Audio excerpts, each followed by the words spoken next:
Oke, selamat datang di video kali ini yang mana kita akan membahas bagaimana cara menginstal Linux Mint pada VirtualBox. Yang mana nanti kita akan menggunakan metode langsung ya, jadi nggak pakai nggak pakai config storage, soalnya untuk versi VirtualBox kali ini sedikit lama dan juga sedikit baru dan juga sedikit berubah seperti itu teman-teman. Jadi langsung aja ke tutorialnya. Oke, untuk langkah yang pertama kita akan membuka browser dan juga kita akan mendownload resource yang dibutuhkan, yakni ISO dari Linux Mint. Kita buka browser dulu, pakai Arc browser. Terserah kalau teman-teman pakai browser bawaan atau pakai Edge, itu terserah. Jadi yang penting bisa mengakses ke internet gitu. Nah, kalau sudah, kita menuju ke link Linux Mint, linuxmint.org .com, sorry. Nah, ini dia tampilannya. Setelah itu kita scroll ke ini ada tombol download, kita langsung download aja.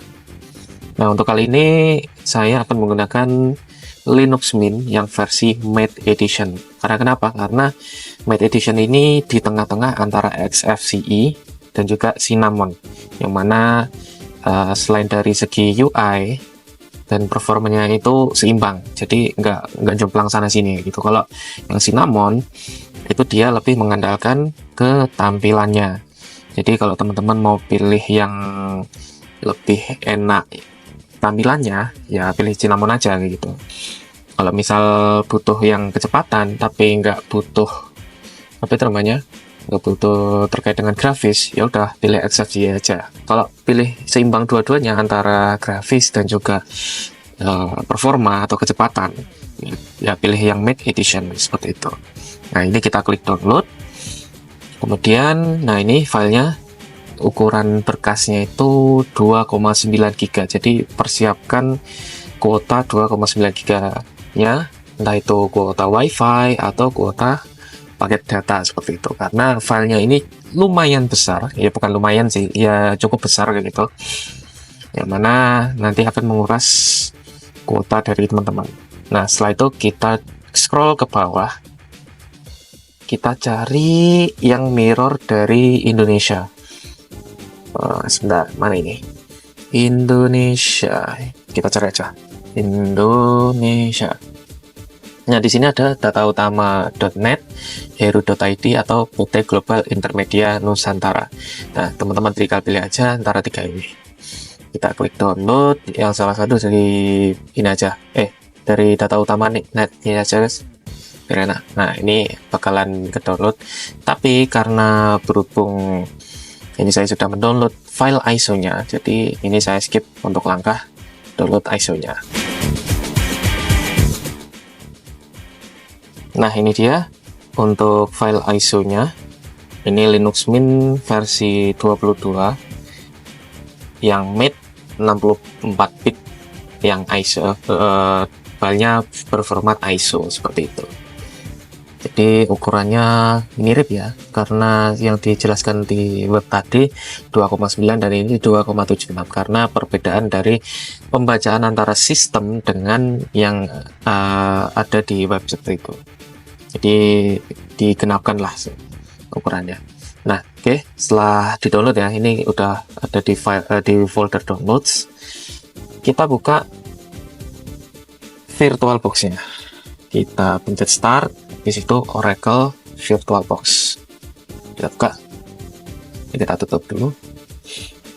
Nah, setelah muncul seperti ini, karena punya saya masih kosong dan belum tak apa-apain. Sebenarnya kemarin itu sudah tak bikinin tutorial, cuman kok nggak ya gagal.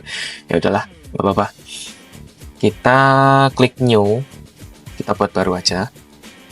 Kemudian, nah di sini untuk detailnya kita isikan aja Linux Mint 22 atau terserah dari teman-teman mau ngasih nama apa. Yang penting bisa dikenali kalau ini adalah Linux Mint versi 22. Kemudian untuk hardware, ini langsung aja ya, unattended install ini nggak usah, kita langsung ke hardware. Nah, untuk speknya, untuk teman-teman yang memiliki RAM 8GB, disarankan menggunakan ukuran RAM virtual RAM itu sekitar 2048 MB atau 2 GB aja, karena kalau misal dipepetin ke 4 GB itu nggak disarankan. Tapi berhubung ini laptop saya RAM-nya 32 GB, jadi bebas mau berapa, asalkan nggak lebih dari 18 atau berapa nih, enggak, sekitar 24 GB yang hijau-hijau ini ya. Tapi biar nggak lemot atau biar enteng lah gitu, ini saya set ke 4096 atau 4 GB. Terus untuk core CPU-nya ini terserah dari teman-teman. Kalau misal core CPU-nya dari teman-teman itu cuma 2, pakai aja yang single core aja. Jangan maksa ke dual core karena sangat berat. Kalau misal CPU-nya itu ada 4 atau quad core, quad thread, nah itu pilih yang dual thread aja gitu. Kalau misal 8 core CPU, ini bisa di-set sampai ke quad core. Jadi teman-teman terserah mau pilih yang berapa, tapi di sini saya akan menggunakan quad core aja biar lebih optimal. Kemudian untuk hard disk, ini settingan virtual disknya ya. Nah, ini bisa teman-teman sesuaikan, tapi minimal untuk instalasi Linux Mint itu sekitar 25 GB. Dan juga pastikan untuk semisal teman-teman mau apa itu namanya, mau nyimpan file-file besar di virtual machine ini, diusahakan spare sekitar ya 20 giganan lah. Ini akan saya set ke 64 giga, jadi biar agak lega kayak gitu teman-teman. Nah, kemudian kalau misal sudah semua, ini untuk settingan yang lain ini gak usah diatur, kita langsung skip ke tombol finish. Nah, ini otomatis akan dibuat oleh Oracle Virtual Manager. Setelah itu kita klik start. Kita tunggu boot up-nya.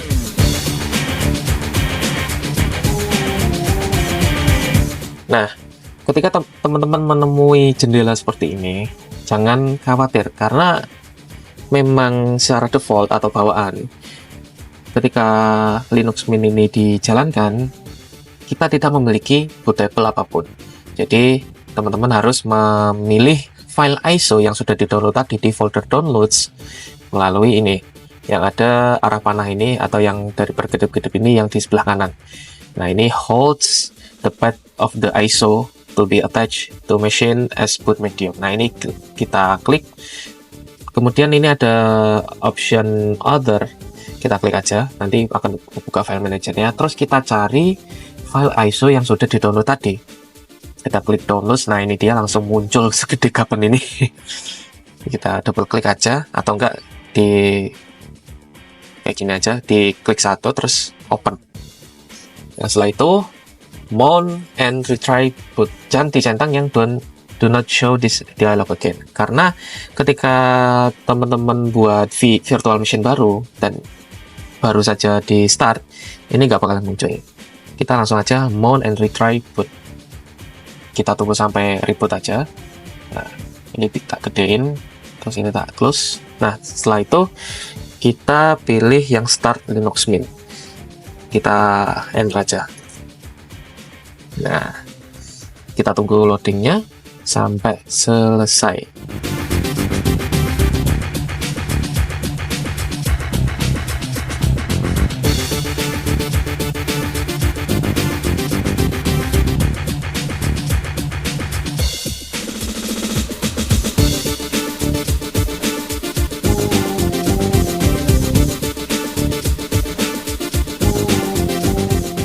Ini dia teman-teman untuk tampilan awal ketika akan menginstal Linux Mint.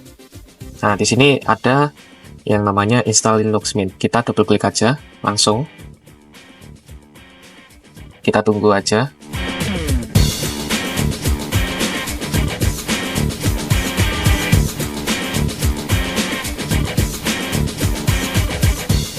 Oke, ini dia tampilan awal dari installer atau alat penginstal dari Linux Mint. Nah, langkah pertama kita pilih bahasa dulu.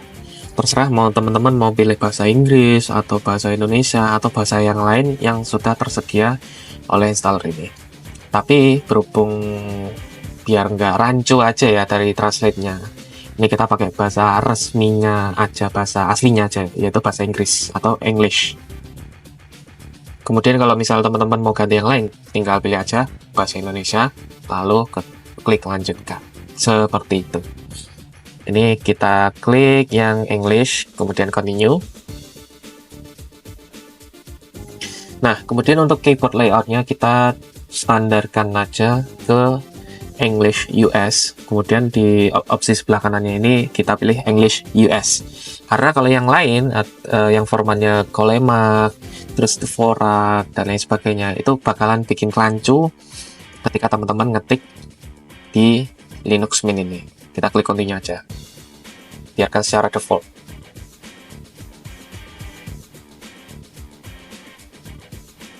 Nah, kemudian ketika halaman ini terserah teman-teman mau milih yang install semua multimedia codecs, yang mana ini adalah third party atau pihak ketiga dari Linux Mint untuk bisa menginstal aplikasi multimedia seperti media player atau video player seperti itu.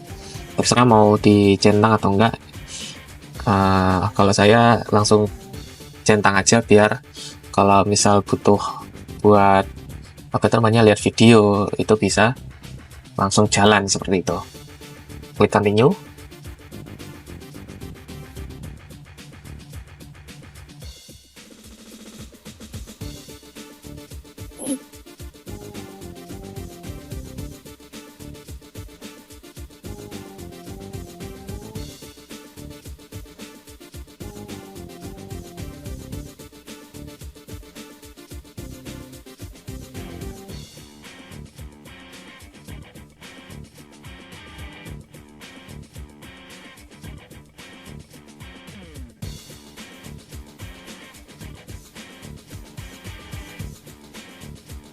Oke, kemudian pada bagian installation type ini kita langsung aja pilih yang opsi yang pertama, yaitu erase disk and install Linux Mint.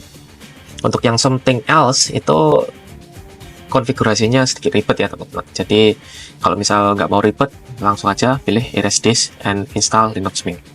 Kalau misal mau dual boot, ya ini something else, kemudian dikonfig. Sebenarnya ada satu lagi yang kalau misal teman-teman sudah pakai yang dual boot, ini bakalan ada muncul opsi install Linux Mint bersamaan dengan Windows versinya teman-teman, Windows 10 atau 11 atau 8 atau berapa seperti itu. Kemudian kita klik install now, karena kita langsung erase disk ya. Install now, kita tunggu. Oke, ketika muncul seperti ini, kita langsung continue aja. Fungsinya untuk menulis semua partisi ke dalam harddisk. Nah, ketika muncul seperti ini, teman-teman harus memilih zona waktu sesuai dengan lokasi teman-teman. Karena saya berada di Pulau Jawa, yang secara definitif berada di UTC plus 7 atau waktu Indonesia Barat, kita pilih yang zona waktu Jakarta. Sebenarnya ada satu lagi yang di Pulau Kalimantan, itu Pontianak. Terserah mau yang mana. Tapi kali ini saya akan memilih yang zona waktu Jakarta. Sebenarnya sama aja sih, Jakarta sama Pontianak, sama-sama waktu Indonesia Barat. Cuman selisihnya beda beberapa menit seperti itu. Kalau misal teman-teman berada di Sulawesi Tengah, di Pulau Sulawesi atau Kalimantan Tengah atau zona waktu kita, tinggal pindah aja ke zona waktu sesuai dengan wilayah teman-teman. Atau cari aja di sini. Misal Makassar. Nah, Makassar time atau kota Makassar. Nah, ini terserah mau yang mana. Kalau yang Makassar ya udah klik Makassar. Kalau misal yang NTB ya pilih yang NTP. Kalau misal tidak ada yang paling dekat dengan teman-teman, cari aja yang zona waktu yang di daftar ini yang paling terdekat dengan kota teman-teman. Ini saya kembalikan aja ke Jakarta. Jakarta Time, Indonesia. Kemudian kita klik continue. Nah, di sini kita akan mengisi kredensial untuk user login dan juga identitas virtual machine kita. Ini saya beri nama di VBox apa tadi guys. Terus di bagian computer name ini kita kasih di VBox. Kemudian pick username, kita pilih kita ketikkan nama username kita jadi 190. Untuk choose password, ini isikan dengan passwordnya teman-teman, terserah, bebas, yang penting bisa dihafal dan juga mudah untuk diingat dan juga kuat seperti itu teman. Ini saya isikan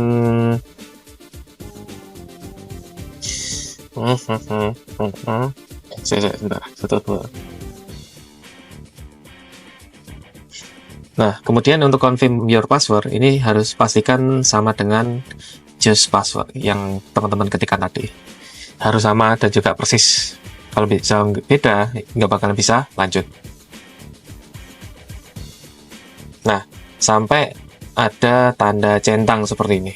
Nah, kemudian ketika teman-teman mengisikan password atau kata sandi tapi ada peringatan seperti ini, sebenarnya nggak masalah, cuman sebagai penanda aja kalau password yang teman-teman isi itu tidak aman atau tidak kuat seperti itu. Jadi pastikan kata sandi yang digunakan itu aman dan juga mudah diingat gitu teman-teman. Kemudian kita klik continue.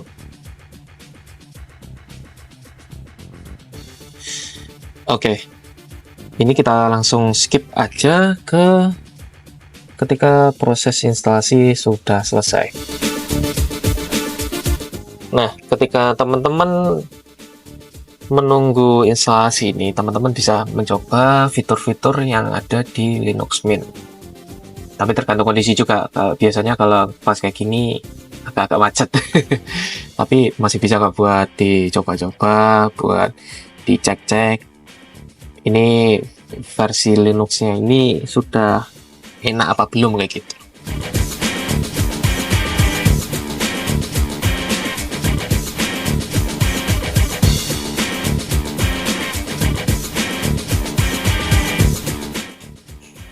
Oke, ini dia installation complete atau instalasi telah selesai dijalankan. Nah, ini ada peringatan, informasi ya, bukan peringatan ya. Instalasi sudah selesai. Kamu bisa melanjutkan tes Linux Mint sekarang, tapi hingga kamu restart komputer, semua perubahan yang kamu lakukan pada sistem ini tidak akan tersimpan secara langsung. Nah, jadi teman-teman ketika melakukan browsing atau buka-buka aplikasi ketika proses instalasi tadi, itu tidak akan tersimpan langsung ke dalam harddisk karena posisinya ini teman-teman masih menjalankan di ISO, file ISO. Di file ISO-nya itu nggak tersimpan secara langsung. Datanya itu data yang teman-teman akses atau browsing data itu tidak akan tersimpan secara langsung di harddisk seperti itu. Nah, kita langsung restart now. Tapi kalau teman-teman masih lanjut buat ngetes, mau buat ngecek-ngecek, itu bisa kok, masih lanjut continue testing seperti itu. Misal mau browsing atau apa gitu, bisa lanjut continue testing. Nah, ini kita langsung restart now aja.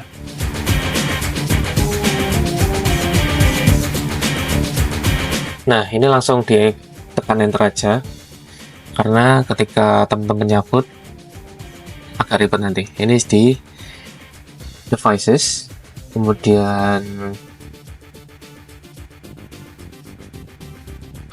mana ya? Oh, input.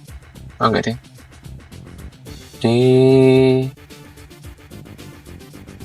Oke, ini ternyata sudah terunplug secara otomatis. Tapi kalau teman-teman melakukannya secara real device, itu teman-teman harus nyabut dulu USB-nya seperti itu, USB installernya gitu, baru nanti diklik enter.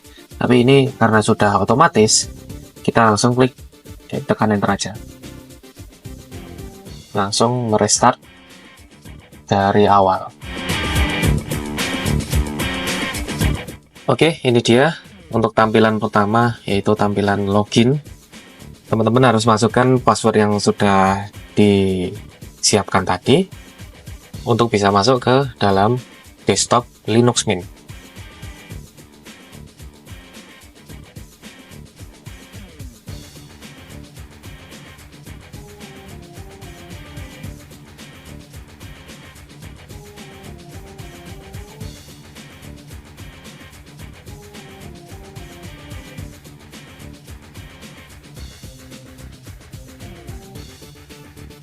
Nah, ini dia untuk tampilan awalnya.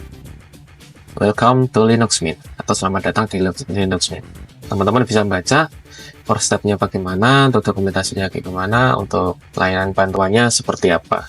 Dan juga ini ada tab contribute untuk membantu para developer Linux Mint bisa mengembangkan aplikasinya dan juga mengembangkan sistem operasinya supaya lebih baik lagi dan juga lebih enak digunakan untuk semua orang.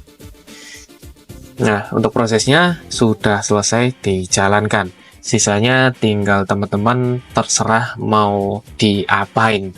Mau dipakai buat ngegame, mau dipakai buat secondary device atau secondary space. Itu terserah dari teman-teman. Oke, sekian untuk tutorialnya hari ini. Kali ini ya.